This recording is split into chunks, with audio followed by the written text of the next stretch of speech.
Assalamualaikum warahmatullahi wabarakatuh. Alhamdulillahirabbil alamin wal 'aqibatu lil muttaqin wala 'udwana illa 'alal zalimin. Asyhadu an la ilaha illallah wahdahu la syarika lah wa asyhadu anna Muhammadan 'abduhu wa rasuluhu la nabiyya ba'dahu. Allahumma salli wa sallim ala sayyidina wa habibina wa maulana Muhammad wa ala alihi wa ashabihi wa man sara ala nahjihi wa da'a bi da'watihi ila yaumil qiyamah. Allahumma anfa'na bima 'allamtana wa 'allimna ma yanfa'una wa zidna 'ilma. Amma ba'd. Hadirin hadirat para jamaah kaum muslimin muslimat rahimakumullah. Pada kesempatan ini mari kita bahas pengantar tafsir surah Yasin. Sebelum kita pelajari ayat demi ayat, perlu kita ketahui muqaddimah ataupun pengantar dari tafsir surah Yasin, yang mana surah Yasin adalah termasuk dari rangkaian surah Makkiyah, yaitu surah yang diturunkan sebelum hijrah Nabawiyah, sebelum Nabi hijrah ke Madinah. Sedangkan surah Madaniyah yaitu surah yang diturunkan setelah Nabi hijrah ke Madinah. Walaupun turunnya mungkin ada sebagian yang di Mekah, misalnya ayat yang terakhir turun al-yauma akmaltu lakum dinakum wa atmamtu alaikum nikmati wa raditu lakum al-islam dinan, itu diturunkan pada saat Nabi SAW wukuf di Arafah, pada saat haji wada, turun di sekitar Mekah. Tetapi karena turunnya akhir-akhir, bahkan menurut sebagian pendapat merupakan ayat yang terakhir turun, maka termasuk dalam kategori ayat Madaniyah yang masuk di surah Al-Maidah. Nah, surah Makkiyah yang mana surah Yasin termasuk surah Makkiyah, walaupun ada sebagian yang mengkategorikan sebagian ayatnya masuk di surah atau di ayat Madaniyah, misalnya ayat ke-12. Ini menurut sebagian pendapat diturunkan di Madinah. Pada saat itu ada Bani Salamah yang ingin pindah dari yang sebelumnya tempat tinggalnya agak jauh dengan Masjid Nabawi, supaya mereka konsisten sholat berjamaah di Masjid Nabawi, maka mereka berencana akan pindah dekat dengan Masjid Nabawi di Madinah. Maka ketika rencana itu didengar oleh Rasulullah SAW, mereka diklarifikasi, ditabayyun, dipanggil oleh Rasulullah SAW, dan beliau mengatakan, dia rukum ya Bani Salamah, tetaplah kalian berada di rumah kalian. Maka saat itulah Allah Ta'ala menurunkan ayat 12 di surah Yasin, inna nahnu nuhyil mauta wa naktubu ma qaddamu wa atharahum wa kulla syai'in ahsaynahu fi imamin mubin.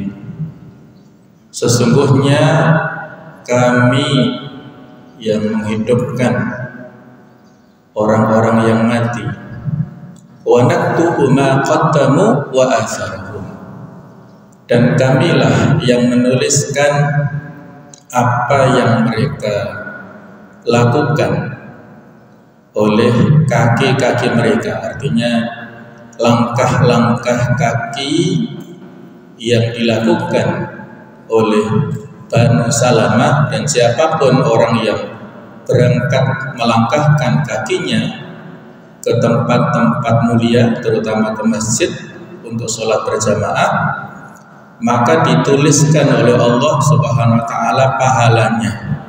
Satu langkah bisa meningkatkan derajat dan satu langkah bisa menghapuskan kesalahan. Wa naktubu ma qaddamu wa atharahum wa kullu syai'in ahsaynahu fi imamin mubin, dan segala sesuatu kami catat, kami himpun di dalam fi imamin mubin, dalam kitab yang jelas, yaitu di Lauhul Mahfuz. Ini sebagian pendapat masuk dalam kategori ayat Madaniyah. Ada juga di ayat ke-47 yang mengatakan ini masuk Madaniyah, yang berbunyi wa idza qila lahum anfiqu mimma razaqakumullah, dan ketika dikatakan kepada mereka berinfaklah, belanjakanlah apa yang telah Allah berikan rezeki kepada kalian. Qala alladziina kafaru lil ladziina aamanu, maka berkatalah orang-orang kafir kepada orang-orang yang beriman, anut'imu man law yasha'ullahu at'amah, apakah kami memberi makan kepada seseorang yang kalau Allah kehendaki akan memberikan makan kepadanya. Wa in antum illa fi dhalalin mubin, tidaklah kalian kecuali berada pada kesesatan yang nyata. Nah, ini satu pendapat ya, bahwasanya ayat ini turun pada periode Madaniyah. Ala kulli hal ini terjadi perbedaan pendapat di antara kalangan ulama, dan secara umum mereka berpendapat bahwa surah ini adalah termasuk surah Makkiyah pada nomor surat ke-36 di urutan mushaf, dan jumlah ayatnya 83. Hadirin hadirat rahimakumullah, kita lanjutkan pada pengantarnya, yaitu muqaddimah, bahwa surah Yasin ini merupakan surat yang sangat fenomenal, penuh keajaiban dan mengandung banyak mukjizat ilmiah, serta menyimpan serpihan misteri tentang kehidupan dan kematian. Karena tidak semua peristiwa yang terjadi dalam hidup ini dan di alam raya dapat dijelaskan dengan akal. Oleh karena itu, wahyu Al-Quran diturunkan untuk membimbing akal manusia serta mengarahkan jalan hidup mereka dengan benar. Di Al-Quran itu adalah kitab wahyu yang mengandung mukjizat, mengandung tantangan dan melemahkan segala macam hujjah, alasan yang disampaikan oleh orang-orang kafir. Ada mukjizat dalam bidang bahasa yang kental sekali dalam Al-Quran. Ada mukjizat dalam hal syariat, kemudian juga dalam hal sejarah, dan juga ada hal mukjizat yang terkait dengan masalah keilmuan. Nah, di antara contoh al-ijazul ilmi, mukjizat dalam bidang keilmuan yang ada di surah Yasin adalah ayat ke-40. Insyaallah nanti lebih detail akan kita bahas pada saat menyampaikan tafsir ayat per ayat. Allah Ta'ala berfirman, la syamsu yanbaghi laha an tudrikal qamar walal lailu sabiqun nahar wa kullun fi falaki yasbahun. Tidaklah patut matahari menyusul bulan, dan tidaklah malam mendahului siang, masing-masing beredar pada garis edarnya, pada porosnya. Ini dari sudut pandang keilmuan. Pada saat dulu, para astronom ahli dalam bidang perbintangan itu baru bisa menemukan, membuktikan bahwasanya saat itu ayat ini betul-betul terjadi sesuai dengan fakta, dan itu baru muncul pada abad ke-17 Masehi.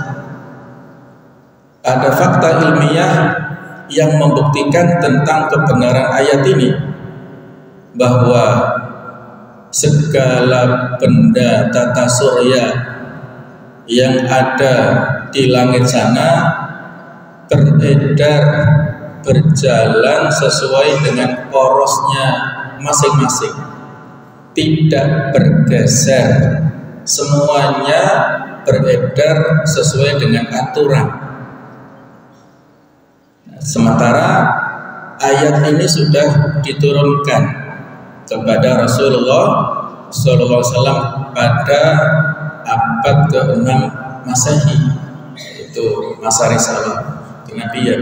Sehingga ini tidak mungkin, ayat ini tidak mungkin buatan manusia. Ayat ini pasti diturunkan kepada pencipta manusia, maksudnya oleh pencipta manusia kepada Nabi Muhammad. Tidak mungkin Nabi Muhammad ngarang-ngarang sendiri, karena ini belum diketahui saat itu dan baru diketahui beberapa abad berikutnya. Akhirnya dengan mukjizat ilmiah seperti inilah banyak para ilmuwan yang mendapatkan hidayah masuk Islam, dan seperti itulah Al-Quran diturunkan dalam rangka untuk menjadi bukti kebenaran tentang fenomena yang terjadi di alam raya. Ini contoh ya tentang masalah mukjizat keilmuan ya. Walaupun ada kejadian-kejadian luar biasa yang itu merupakan takdir dari Allah Ta'ala, yang tidak sebagaimana lazimnya terjadi pada umumnya. Tentang masalah beredarnya matahari, ada sebuah hadis yang disampaikan oleh Rasulullah SAW, riwayat daripada Imam Ahmad. Nabi SAW bersabda, "Inna syamsa lam tuhbas li basharin illa liyusha layaliya sara ila baitil maqdis." Sesungguhnya matahari tidak pernah ditahan untuk manusia kecuali yang terjadi pada Nabi Yusha bin Nun pada saat beliau berjalan bersama dengan pasukannya untuk membebaskan Baitul Maqdis. Ini kejadian luar biasa yang disebut mukjizat. Jadi ceritanya agak panjang tapi saya singkat ya. Bahwa setelah wafatnya Nabi Musa alaihissalam, Nabi Yusha bin Nun mendapat wasiat. Nabi Yusha ini yang diabadikan di dalam surah Al-Kahfi, wa idh qala Musa li fatahu. Ingatlah ketika Nabi Musa berkata kepada asistennya, kepada ajudannya. Ajudannya siapa? Yaitu Yusha ini, yang saat itu diberi tugas untuk membawa keranjang yang berisi ikan. Mereka berdua berjalan untuk menemui abdin soleh, hamba Allah yang soleh, yang ilmunya itu melebihi daripada ilmu Nabi Musa. Yang menurut ahli tafsir, hamba yang soleh ini adalah Nabi Khidir alaihissalam. Nah, asistennya yang mendampingi Nabi Musa itu adalah Yusha. Jadi Nabi Yusha ini bersama dengan Bani Israel diperintahkan untuk membebaskan Baitul Maqdis dari raja-raja yang dolim, yang kafir, yang menyembah selain Allah. Mereka melewati sungai Yordania, kemudian mereka ini berjalan terus ke arah barat sampai masuk ke wilayah Palestina. Dan ketika mereka melewati kota yang namanya kota Jericho atau Arifah dalam bahasa Arab, kota Jericho ini kota tertua sedunia. Mereka berhadapan dengan tembok-tembok yang sangat tinggi. Bagaimana menembus tembok yang sangat tinggi ini? Mereka mengepung bukan 1-2 hari, bukan 1-2 bulan, tetapi sampai 6 bulan lamanya. Akhirnya mereka bisa menembus pagar, merobohkan pagar, dan mereka masuk memerangi para penguasa yang zalim saat itu. Bahkan mereka bisa membunuh sekitar 12.000 dari penduduk sana yang zalim, laki-laki dan perempuan. Tetapi mereka belum bisa mendapatkan kemenangan. Akhirnya hari itu hari Jumat. Dan kalau hari Jumat ini masuk malam, matahari terbenam, maka akan berganti pada hari Sabtu, yaitulah hitungan waktu Komariah, waktu yang berbasis bulan ya. Jadi kalau matahari sudah terbenam masuk pada hari Sabtu, ini hari raya yang diagungkan oleh syariat pada hari itu. Maka Nabi Yusha saat itu bermunajat kepada Allah Ta'ala sambil menghadap ke matahari. Wahai matahari, aku tahu bahwasanya engkau beredar, engkau berjalan ini berdasarkan perintah dari Allah Ta'ala. Maka aku memohon, ya Allah, tahanlah matahari, jangan sampai terbenam dulu, dan tahanlah bulan, jangan sampai bersinar dulu. Maka Allah merespon, mengabulkan doanya Nabi Yusha ini. Matahari ditahan dulu, tidak sampai terbenam, ditahan oleh Allah Ta'ala. Yang kemudian diceritakan oleh Rasulullah SAW dalam hadis tadi, inna syamsa lam tuhbas li basharin illa li Yusha bin Nun, kecuali ya, matahari tidak pernah ditahan untuk manusia kecuali untuk Nabi Yusha pada saat beliau berjalan ke Baitul Maqdis. Singkat cerita, akhirnya mereka mendapatkan kemenangan, bisa menguasai Baitul Maqdis. Kemudian mereka disuruh untuk mengumpulkan ghanimah, karena saat itu aturan ghanimah, harta rampasan perang, tidak boleh dinikmati oleh pasukan yang ikut berperang, tetapi dikumpulkan di padang lapang ya, seperti yang terjadi pada Nabi Musa juga demikian. Ghanimah tidak boleh dibagi-bagi, tapi dikumpulkan. Nanti ada api yang menyambar dari langit, menunjukkan Allah Ta'ala menerima ghanimah dan membakar habis. Nah saat itu harta ghanimah dikumpulkan dalam waktu yang agak lama, tapi api nggak menyambar dari langit, tidak ada api yang menyambar. Sehingga kesimpulannya ada persoalan di sini. Nah, rupanya betul, ternyata ada kecurangan yang dilakukan oleh anak buahnya Nabi Yusha. Maka para komandannya dipanggil. Kalau ada anak buahnya yang menilep harta ghanimah, maka tangannya tidak bisa terlepas dari tangannya Nabi Yusha ketika salaman itu. Ini menunjukkan, tolong dicek. Ternyata beberapa komandan tangannya segitu, dan ketika dicek betul ada sebagian dari tentara yang nilep harta ghanimah. Maka dikumpulkan, dan ketika dikumpulkan itu bertumpuk sebesar emas sebesar kepala sapi, dan akhirnya digabungkan dengan ghanimah yang terkumpul di atas padang lapang, dan tidak beberapa lama ada api yang menyambar dari langit membakar habis semua ghanimah yang mereka kumpulkan. Ini menunjukkan ya, ada kecurangan, walaupun sebelum perang Nabi Yusha sudah wanti-wanti menyeleksi para pasukannya itu. Kalau ada yang baru menikah tidak usah ikut perang. Kalau ada yang baru membangun rumah atau proses bangun rumah tidak usah ikut perang. Kalau ada yang baru beli kambing, beli unta nggak usah ikut perang, supaya mereka yang perang itu fokus, tidak kepikiran dunia.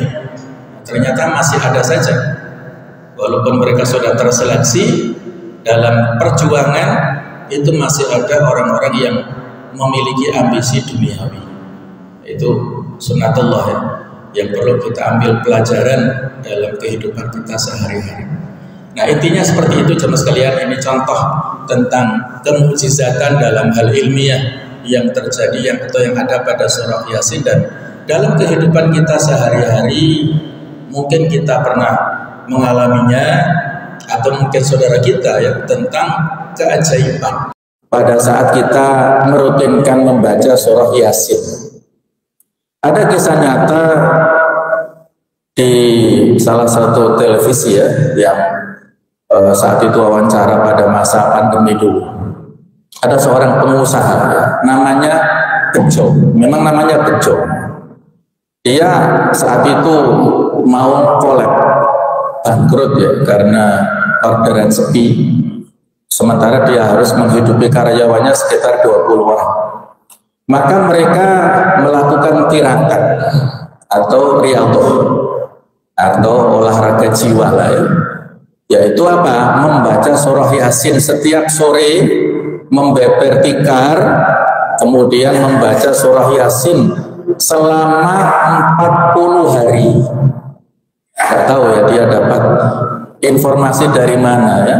Kemudian melakukan rutinitas seperti itu, dan alhamdulillah pada hari ke-41 ada salah satu kawannya pejabat BUMN yang memberikan rekomendasi untuk bertemu dengan kawannya, dan akhirnya ditemuilah. Singkat cerita, dia akhirnya mendapatkan orderan yang saat itu tidak logis ya, orderan dalam jumlah yang sangat fantastis. Insya Allah ya. Jadi singkat cerita dia sukses akhirnya dari proyek atau dari usahanya. Ya itu adalah bisa jadi ya, dan mereka berdoa kepada Allah Ta'ala dengan wasilah membaca ayat Al-Quran. Di antara ayat Al-Quran yang sekian banyak ya, ada 6.236 ayat yang mudah dibaca dan bahkan banyak dihafal oleh kaum muslimin adalah surah Yasin. Faqra'u ma tayassara minhu. Ya, kita dianjurkan untuk membaca ayat-ayat yang mudah dibaca. Surat Yasin mudah dan bahkan sering dihafal ya oleh kaum muslimin sehingga rutin dibaca. Nah, itulah fadilah membaca itu ya. Buya Hamka itu pernah mendapat informasi kawannya yang sudah ya dalam kondisi yang kritis tapi belum wafat ya. Kan itu kadang-kadang kita menemukan satu kondisi orang-orang yang sakit ya lama tapi belum wafat sehingga kita seolah-olah kasihan. Nah, maka saat itu Buya Hamka datang menjenguk dan membaca surah Yasin ini sampai pada ayat ke-77. Temannya ini wafat dan dalam kondisi yang tenang, dalam kondisi yang ada tanda-tanda husnul khotimah. Temannya ini, insya Allah ini adalah fadilah pada saat kita membaca surah Yasin kepada orang yang akan meninggal itu memberikan kemudahan. Dan saya juga pernah mengalaminya. Ada bule saya yang saat itu sakit, terus saya bacakan surah Yasin karena di luar kota, terus saya tinggal. Besoknya itu beliau wafat. Nah seperti itu ya, bisa memberikan kemudahan kepada orang-orang yang mungkin kondisi sakitnya kritis ya, dan kita kasihan ya, seolah-olah tersiksa dengan sakitnya. Maka dengan izin Allah kita bacakan ya, serah-serah surah apapun, ayat kursi juga boleh, Al-Fatihah juga boleh. Yang mudah-mudah termasuk yang umum adalah surah Yasin. Ada kisah lagi ya, kawan saya ini, beliau cerita sendiri langsung ke kami saat kami di pengajian. Dia ini pindah kafe dari satu tempat di Malang sini, pindah ke tempat yang lebih sempit. Dia punya rombong, terus mau masuk ke tempat kafenya yang baru ada pintunya kecil sehingga rombongnya nggak bisa masuk. Dan dia mendapat informasi dari tuan rumah karena dia masih kontrak tempat itu. Kalau di sini ini agak-agak mistis begitu ya. Ini biasalah ya. Ini juga nasihat untuk kita semua, bagi kita yang bergerak dalam bidang usaha terutama kuliner, itu kadang-kadang ada persaingan. Maka kawan saya ini ya untuk mengantisipasi adanya gangguan-gangguan yang seperti itu, merutinkan membaca surah Yasin ini. Maka alhamdulillah beliau sendiri juga heran, tiba-tiba saja pada waktu itu rombongnya bisa masuk ke pintu yang kecil ini yang beberapa kali sudah dicoba nggak bisa masuk-masuk. Tapi Allah alam, apakah pintunya yang melebar ataukah rombongnya yang mengecil, Allah alam. Bisa masuk akhirnya rombongnya ini, Masya Allah. Ini cerita langsung ya, saya tidak bohong ya. Kawan saya ini cerita sampai heran-heran, Masya Allah. Ada lagi cerita ya, mohon maaf, mukadimahnya cerita-cerita ya. Kawan saya yang baru pulang dari Gaza, ya, mungkin panjenengan sudah banyak yang tahu ya, ada 2 dokter dari UB yang diutus untuk misi kemanusiaan ke Gaza beberapa waktu lalu. Salah satunya cerita ke kami ya, bahwasanya pada saat akan masuk Gaza kan sangat ketat. Ada detektor yang sangat ketat dari tentara-tentara Israel. Padahal mereka ini membawa alat-alat yang penting. Di antaranya ada alat USG-2 yang harganya ratusan juta ya, mahal. Mereka berpikir kalau tertolak bagaimana. Maka mereka berdoa ya, kawan saya ini berdoa sambil membaca ayat 9 dari surat Yasin ini.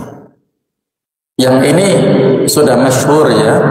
Pada saat dulu Nabi juga ketika menaburkan pasir ya pada saat malam hijrah, ketika beliau mau hijrah dan dikepung oleh pemuda-pemuda Quraisy, beliau menaburkan debu dan membaca ayat 9 ini, wa ja'alna min baini aydihim sadda, dan kami jadikan dari arah depan itu penutup, wa min khalfihim sadda, dari belakang juga penutup, syahidan fa hum la yubsirun, kami tutup mereka dan mereka tidak bisa melihat. Ini dibaca oleh beliau Rasulullah saat itu, dan kawan saya ini membacanya rutin dengan kawan-kawannya ya. Biiznillah, alhamdulillah, tidak diperiksa oleh tentara-tentara Israel, insyaallah ya, biiznillah. Ini dengan bertawassul ya, dengan bertawassul berdoa kepada Allah dengan membaca ayat 9 di surah Yasin. Nah, inilah kisah-kisah yang fakta nyata ya. Mungkin panjenengan mengalaminya, monggo silahkan nanti dieksplor ya, bisa disampaikan sebagai pengayaan ya, pengalaman kita masing-masing. Baik, jemaah sekalian, kita lanjutkan tentang penamaan surah. Surah ini dinamai surah Yasin karena surah ini dibuka dengan huruf ya dan sin. Jadi huruf al-muqatta'ah, huruf-huruf yang terputus. Ada pendapat menyebutkan bahwa fonem Yasin di sini asalnya adalah kata seru, harfun nida, yaitu ya insan, wahai manusia. Dan menurut dialek Thayyib,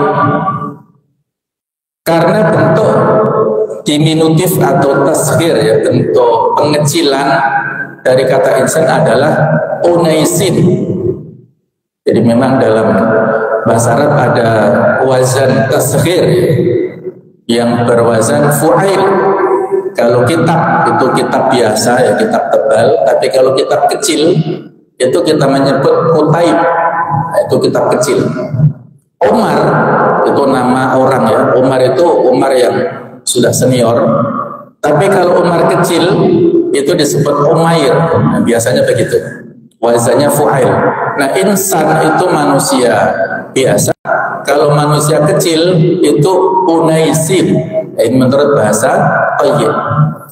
Sepertinya ini menurut Syekh Wahbah Zuhaili yang mengarang kitab Tafsir Al-Munir ini, sepertinya bagian depannya ini dibuang dan yang diambil hanya bagian belakangnya saja, sehingga menjadi ya, jadi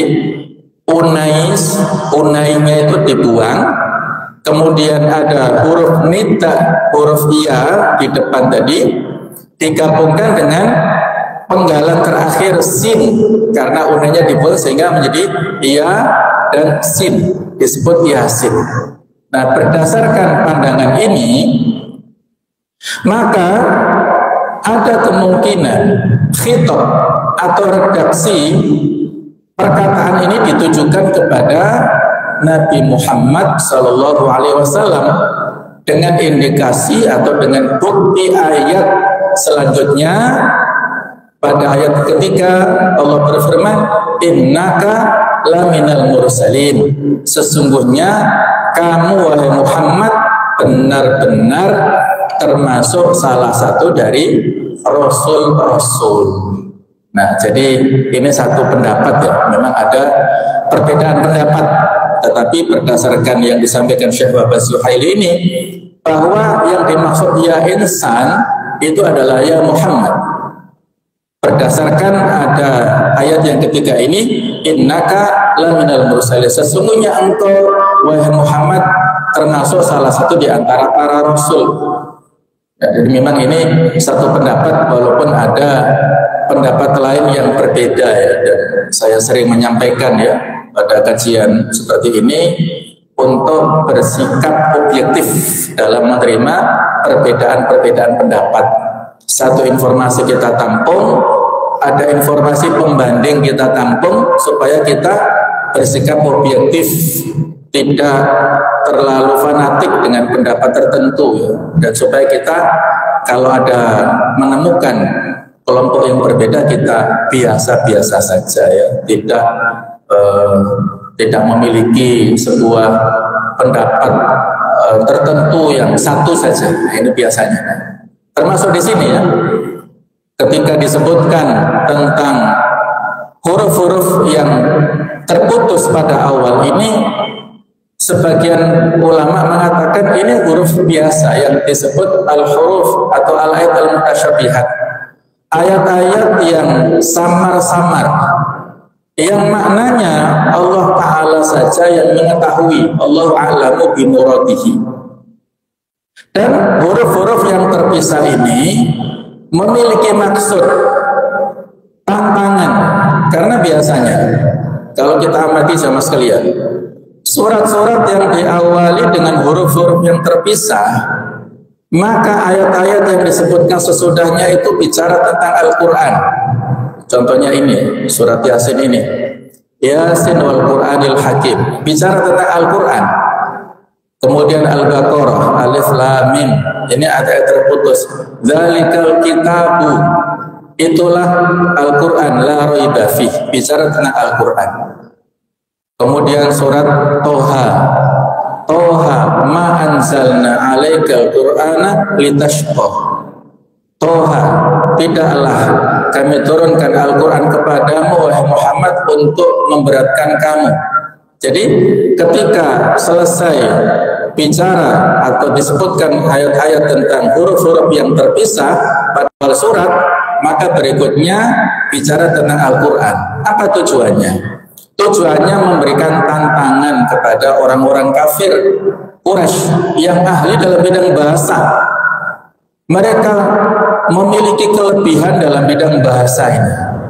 Maka Al-Quran diturunkan memberikan tantangan. Ini loh ayat-ayat yang diawali dengan huruf-huruf yang bisa. Coba kalian datangkan ayat yang serupa. Mereka tidak mampu menandingi keindahan, kedalaman makna yang terdapat dalam ayat-ayat ini. Nah, itu tujuan intinya ya, tidak punya arti secara khusus, tetapi memberikan maksud untuk menantang orang-orang kafir Quraisy dalam bidang bahasa dan mereka terbukti tidak mampu. Nah seperti itu satu poin. Kemudian poin yang lainnya, tidak mesti huruf-huruf terpisah yang kemudian disebutkan sesudahnya khitab atau redaksi yang ditujukan kepada Rasulullah. Ini menunjukkan huruf-huruf yang terpisah itu nama Rasulullah. Contohnya di awal surat Al-A'raf, Alif Lam Mim Shad, Kitabun unzila ilaika, dan seterusnya. Kitab yang diturunkan kepadamu. Apakah Alif Lam Mim Shad itu nama Nabi? Kan bukan. Nah seperti itu ya. Walaupun ini sekali lagi perbedaan pendapat ya tentang masalah Yasin atau Toha ini nama Rasul atau bukan, ini perbedaan pendapat. Insya Allah nanti akan kita bahas ketika ada waktu berikutnya. Kalau kita masuk pada penafsirannya, ini sekedar muqaddimah. Sekali lagi bukan membingungkan, tetapi membuka wacana kita. Oh ternyata ada pendapat-pendapat yang berbeda dan masing-masing memiliki dasar, memiliki dalilnya, dan kita ikuti sesuai dengan kenyamanan, ketenangan kita masing-masing. Silahkan, ini bukan perbedaan yang kontradiktif ya, bukan, tapi perbedaan yang saling melengkapi, saling menyempurnakan, sebagai ikhtilafut tanawwu istilahnya, perbedaan yang saling melengkapi dan sebagai keanekaragaman hasanah dalam perbedaan di dalam agama kita. Allah a'lam bishawab. Kita teruskan jemaah sekalian tentang keutamaan membaca surat Yasin ini. Banyak sekali ya referensi ataupun dasar. Tetapi saya di sini mencantumkan yang sekiranya bisa kita jadikan sebagai dalil yang bisa dipertanggungjawabkan. Apabila surat Yasin ini dibaca pada malam hari, orang yang membacanya pada keesokan harinya akan diampuni dosa-dosanya, sebagaimana dikatakan dalam hadis berikut ini. Anil Hasan, dari Al Hasan qala, beliau berkata, sami'tu Abu Hurairah yaqul, saya pernah mendengar Abu Hurairah berkata, qala Rasulullah SAW, bahwasanya Nabi Muhammad SAW ini pernah bersabda, man qara'a Yasin fi lailatin, barang siapa yang membaca surah Yasin pada malam hari, asbaha maghfuran, maka keesokan harinya diampuni dosanya. Wa man qara'a, dan barang siapa yang membaca Hamim allati fiha ad-dukhan, itu surah ad-dukhan, asbaha maghfuran lahu, maka orang ini pada pagi harinya mendapatkan ampunan. Hadis ini diceritakan atau disampaikan komentar oleh Ibnu Katsir dalam kitab tafsirnya. Sanad hadisnya disebut jayyid atau baik. Jadi yang saya temukan ini satu-satunya hadis yang bisa kita jadikan sebagai dasar. Adapun yang lain-lain ini saya cantumkan di sini ya. Banyak sekali bertebaran. Kalau kita teliti ya, atau kalau kita baca itu referensi banyak sekali yang menyebutkan keutamaan membaca surah Yasin terutama pada malam. Yang disebutkan di sini diampuni dosanya. Man qara'a Yasin fi lailatin ibtigha wajhillah ghufira lahu. Barang siapa membaca Yasin pada waktu malam untuk mencari pahala dari Allah, diampuni dosanya. Ini diperkuat dengan hadis yang tadi. Jadi masih bisa kita jadikan sebagai referensi ya, sehingga kalau kami, mohon maaf ya, saya sama istri itu terbiasa tiap malam membaca 4 surat sebelum tidur, yaitu surat Yasin, surah Ad-Dukhan, surah Al-Waqi'ah, dan surah Al-Mulk. Ini 4 surat yang panjenengan bisa mengamalkannya rutin setiap malam, terutama sebelum tidur. Insya Allah banyak mendapatkan keberkahan dengan membaca 4 surat ini. Kemudian mendatangkan rahmat. Iqra'u ala mautakum. Bacalah ya untuk orang-orang yang mati kalian ya, yaitu surah Yasin ini. Kemudian berpahala membaca Al-Quran 10 kali. Yang di sini ada komentar ya, di slide yang berwarna merah ini ada sebagian yang mengatakan bahwasanya hadis ini palsu.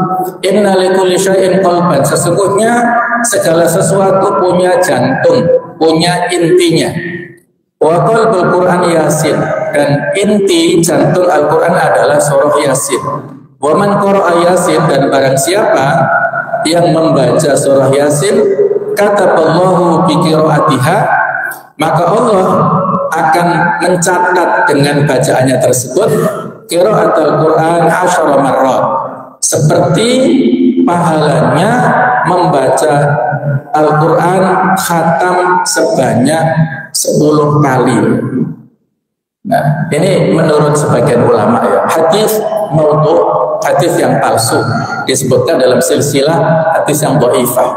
Dan menurut riwayat Tirmidzi, riwayat yang mirip seperti ini hadisnya dhaif atau lemah. Ya memang seperti itu ya. Ada satu hadis yang sebagian ulama mengatakan ada yang sahih, ada yang mengatakan itu hasan, ada yang mengatakan itu dhaif, bahkan ada yang mengatakan maudhu. Itu biasa. Kita tidak perlu kaget dalam bab ini ya. Jadi silahkan kita membaca Yasin, tetapi dengan meyakini fadilah tertentu itu harus kita pastikan supaya betul-betul valid ya, kita jadikan dasar ya. Ya seperti ini kan kadang-kadang kalau disalahfahami, ada orang-orang tertentu mencukupkan wiridnya itu dengan membaca Yasin saja dan tidak pernah mengkhatamkan tilawah Al-Quran kecuali di bulan Ramadan. Nah, ini yang agak salah kaprah ya. Jadi kalau khatam Al-Quran hanya Ramadan, mulai Al-Fatihah sampai An-Nas, itu pada saat tradisi Ramadan terutama tadarusan di masjid. Selama 11 bulan yang lain tidak mengkhatamkan tilawah Al-Quran. Nah, ini yang agak salah. Dan cukup dengan baca surat ini toh seperti 10 kali lipat. Nah, inilah yang perlu kita luruskan ya, supaya kita tidak menganaktirikan ya, dalam tanda kutip ya, menganaktirikan surat dan ayat yang lainnya. Al-Quran semuanya itu mukjizat, dari Al-Fatihah sampai An-Nas semuanya memiliki keberkahan-keberkahan, memiliki keutamaan-keutamaan. Dan surah-surah tertentu lebih utama, ayat tertentu lebih utama, misalnya ayat kursi misalnya, itu boleh silakan, karena kita sudah hafal, silakan dijadikan sebagai sarana untuk memohon kepada Allah Ta'ala, terutama pada kondisi-kondisi yang kita memerlukan pertolongan dari Allah. Kemudian dimudahkan urusan. Ini kata sebagian ulama termasuk Ibnu Katsir, itu berpendapat bahwasanya di antara khasiat Yasin ialah tidak sekali-kali ia dibaca dalam suatu urusan yang sulit, melainkan Allah akan memudahkannya.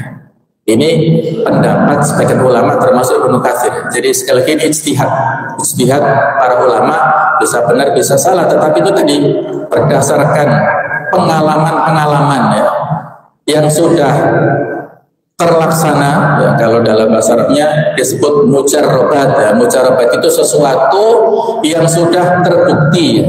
Misalnya begini, ngapunten ya, tentang doa di Raudhah. Saya pernah bertanya langsung kepada penjaganya di sana ya, penjaga yang biasa. Kalau Raudhah zaman dulu kan tidak ada aplikasi nusuk ya, sehingga perlu ngantri ya, perlu ada soft berlapis-lapis. Nah, penjaganya saat itu sambil nunggu saya tanya langsung, wahai Syekh, apakah ada hadis yang menjelaskan tentang Raudhah itu tempat mustajab untuk berdoa? Kata beliau tidak ada. Tidak ada satu hadis pun yang menerangkan Raudhah itu tempat mustajab untuk berdoa. Itu jawaban beliau ya, dan itu valid, fix. Saya cek juga tidak ada hadisnya. Tetapi faktanya banyak sekali kita yang berdoa di Raudhah mustajab doanya, dikabulkan Allah Ta'ala. prediksi saya, pendapat saya, karena isi daripada saat kita doa di Raudhah itu sama dengan isinya pada saat kita doa di Multazam, sama isinya pada saat kita berdoa di Arafah. Kita tidak tahu di tempat mana Allah Ta'ala mengabulkan doa-doa kita itu. Allah yang maha tahu di tempat mana Allah merespon, mengistisabah doa kita, apakah di Raudhah, di Multazam, atau di Arafah, atau di tempat lain. Kita nggak tahu. Maka ya kita sering-sering saja, dan yang penting itu adalah yakin. Yakin kalau doa kita itu makbul di sisi Allah Ta'ala. Ada anekdot Allah alam, benar atau salah, di sebuah pesantren di Madura sana. Ada santri yang biasa ngawulo bersih-bersih satu perpustakaan ya, punya kiainya.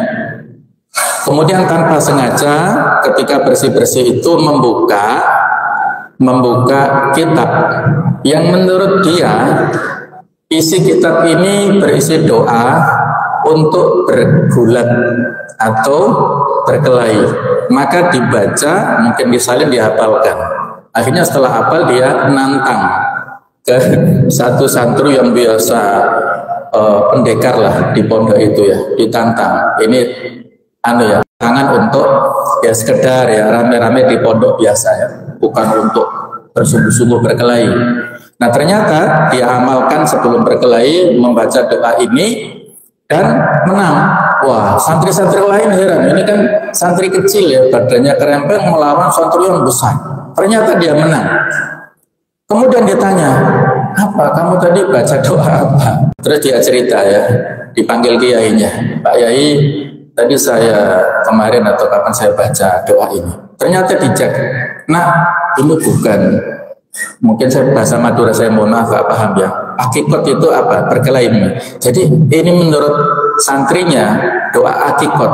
Tetapi kiainya, nah ini doa akikoh, doa untuk tasakuran pasca kelahiran, doa akikoh diamalkan untuk pada saat mau berkelahi. Nah, jadi rupanya jemaah sekalian, cluenya maka mahallu asyahid di sini bukan kalimat redaksi doanya, tapi keyakinan. Kalau kita yakin pada saat kita berdoa memohon kepada Allah, itu inti daripada doa ya. Adapun yang kita baca itu sebagai sarana saja. Nah termasuk tadi kembali kepada Yasin. Kalau orang betul-betul yakin dengan membaca Yasin, Allah mengabulkan apa yang dia minta. Allah insya Allah akan mengabulkan apa yang kita minta. Yang kita mudah baca surat Yasin kita baca, yang kalau kita hafal surat yang lainnya monggo silahkan ya. Nah inilah sama sekalian ya. Baiklah kita tambahkan ya sedikit di sini tentang kandungan utama surat Yasin ini. Di sana banyak sekali ya mengandung tema-tema utama di dalam agama kita. Di antaranya adalah tentang pengagungan Al-Quranul Karim, Yasin wal Quranil Hakim. Jadi ketika Allah Ta'ala bersumpah, wawunya di sini kan wawul qasam yang berisi tentang sumpah. Ketika Allah Ta'ala bersumpah atas nama apa yang disebutkan sesudahnya, maka inilah mengandung keutamaan, keagungan dari apa yang disumpah. Saya tidak berani mengatakan ya, karena Al-Quran ini menurut akidah Ahlussunnah wal Jamaah, Al-Quran ini kalamullah, kalam Allah yang melekat pada sifat Allah, dan Al-Quran bukan makhluk. Ini akidah Ahlussunnah wal Jamaah. Sedangkan akidah orang-orang Mu'tazilah mengatakan Al-Quran itu makhluk.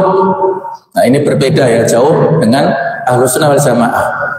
Kalau di ayat-ayat yang lain Allah bersumpah ya, seperti tadi kita mendengar surah Al-Lail wal-Laili, Allah bersumpah atas nama malam, Allah bersumpah atas nama matahari, bulan, siang, macam-macam ya. Ini menunjukkan keutamaan yang ada pada makhluk-makhluk itu. Dan ketika Allah bersumpah atas nama Al-Quran, maka ini tidak main-main ya, menunjukkan keutamaan, keagungan daripada ayat-ayat Al-Quran ini. Nah inilah bercerita tentang masalah Al-Quran. Kemudian juga bercerita tentang keesaan Allah, tauhidullah, kekuasaan Allah Subhanahu wa taala. Kemudian cerita tentang masalah risalah Nabi Muhammad sallallahu alaihi wasallam yang banyak diingkari oleh orang-orang kafir Quraisy. Kemudian bercerita tentang iman kepada hari akhir. Nah, ini kisah-kisah atau tema-tema pembahasan yang ada dalam surah Yasin yang intinya seperti pada surah Makkiyah ya. Kita sebutkan sedikit-sedikit ya pokok-pokok akidah yang menjadi tema utama pada surah-surah Makkiyah karena memastikan memberikan hujjah kepada orang-orang kafir tentang kebenaran Al-Quran, tentang masalah tauhidullah, kebenaran risalah Nabi Muhammad, tentang masalah hari akhir supaya tersentuh mereka ini ya. Dan sebagaimana pada umumnya bahwasanya dakwah yang disampaikan oleh para rasul ini objek dakwanya terbagi menjadi dua golongan. Ada golongan yang membangkang, yang keras kepala, yang arogan, tidak mau menerima dakwah Rasul, ya seperti Abu Jahal, Abu Lahab, kemudian banyak sekali ya tokoh-tokoh Quraisy yang melawannya. Sebagian memang sampai meninggal itu tidak masuk Islam. Abu Jahal itu meninggalnya pada saat perang Badar, dibunuh oleh anak kecil usianya 14-15 tahun, dua orang yang mungkin usia SMP ya kalau sekarang ini, bisa dengan izin Allah membunuh Abu Jahal, gembong orang-orang kafir Quraisy. Abu Lahab pernah kita ceritakan bagaimana tragisnya kematiannya. Kemudian tokoh-tokoh yang lain akhirnya meninggal juga dalam keadaan yang kafir. Tetapi sebagian golongan kedua ini yang menerima dakwah Rasul, tokoh-tokoh Quraisy, Abu Bakar, berikutnya ada Umar, ada juga para sahabat yang direkrut oleh Abu Bakar yang banyak akhirnya masuk Islam. Bahkan tokoh-tokoh sekali Abu Sufyan itu juga akhirnya masuk Islam ketika Fathu Makkah, penaklukan kota Mekah. Kemudian ada lagi tokoh Amr bin As yang saat hijrah ke Habasyah dikirimkan oleh orang-orang Quraisy bersama kawannya yang bernama Abdullah bin Abi Rabi'ah. Dua orang ini Robi Ulum ya, untuk mempengaruhi Raja Najasyi supaya menolak kehadiran kaum muslimin yang berhijrah ke Habasyah pada tahun kelima kenabian. Toh akhirnya nanti Amr bin As ini masuk Islam setelah didahului oleh putranya Abdullah, itu masuk dulu Islam, kemudian Amr bin As, kemudian Abdullah bin Abi Rabi'ah itu masuk Islam nantinya pada penaklukan kota Mekah. Maka Nabi pernah meminjam uang kepada beliau untuk modal pada saat akan perang Hunain, dan setelah perang Hunain dikembalikan kepada Abdullah bin Abi Rabi'ah. Jadi sebagian akhirnya masuk Islam dan menjadi pendukung dakwah Islam. Nah, seperti itulah tentang tabiat dakwah yang disampaikan Rasul ini. Ada sebagian kelompok yang menolak dengan penolakan yang keras, permusuhannya sangat keras, dan ada kelompok lain yang menerima dakwah beliau dengan sebaik-baiknya. Nah, seperti itu juga dakwah Islamiyah saat ini. Ada kelompok-kelompok yang menentang, yang keras ya, seperti orang-orang Zionis Israel ya, yang saat ini terus-menerus ya, walaupun sudah terjadi kesepakatan di sidang umum PBB tanggal 22 September kemarin, ada 142 negara yang mengakui kemerdekaan Palestina, tetapi mereka tidak berhenti-henti ya. Ada laporan yang terus melancarkan orang-orang Israel serangan kepada Palestina. Dan kabar yang terakhir, mudah-mudahan ini sebagai pintu perdamaian yang tetap di Gaza ya, bahwasanya Hamas menerima proposal yang diajukan oleh Trump. Ada 20 poin kesepakatan, dan sepertinya Trump juga memberikan instruksi ke Gaza supaya dihentikan genosida dan penyerangan di sana dengan beberapa poin. Ada yang setuju, ada yang masih ada pembahasan ya, termasuk pembebasan tawanan-tawanan, baik itu tawanan Israel ataupun tawanan dari Palestina, semuanya akan dibebaskan. kemudian terjadi poin-poin ataupun kesepakatan-kesepakatan berikutnya. Allah alam. Mudah-mudahan ini bukan tipu daya daripada mereka untuk melumpuhkan kekuatan kaum muslimin di sana, tetapi ini mudah-mudahan menjadi pintu gerbang untuk Gaza mendapatkan kemerdekaan yang sesungguhnya dan Palestina benar-benar merdeka, Al-Aqsa kembali ke pangkuan kaum muslimin. Ini yang kita harapkan ya. Amin ya rabbal alamin. Terus kita berdoa untuk kemerdekaan saudara kita di Palestina. Allah alam bisawab. Waktu yang terbatas, saya kira ini dulu untuk pembahasan pada kesempatan ini. Mudah-mudahan masih ada umur panjang bagi kita semuanya, sehingga terus bisa mengkaji ilmu-ilmu Islam, terutama kita bisa mengkaji ayat Al-Quran. Dan mudah-mudahan dengan Al-Quran Allah Ta'ala memberikan keberkahan pada hidup kita. Mudah-mudahan Allah menjadikan kita semua ahli Al-Quran, keluarga yang bisa menghidupkan Al-Quran dimanapun, dan mudah-mudahan kita mendapatkan nikmat kubur dengan amal-amal soleh yang kita lakukan, dan nantinya insya Allah mudah-mudahan Allah mengumpulkan kita semuanya di surganya Allah Subhanahu wa Ta'ala. Amin ya rabbal alamin. Maaf kalau ada kekhilafan. Subhanakallahumma wa bihamdik asyhadu an la ilaha illa anta astaghfiruka wa atubu ilaik. Wassalamualaikum warahmatullahi wabarakatuh.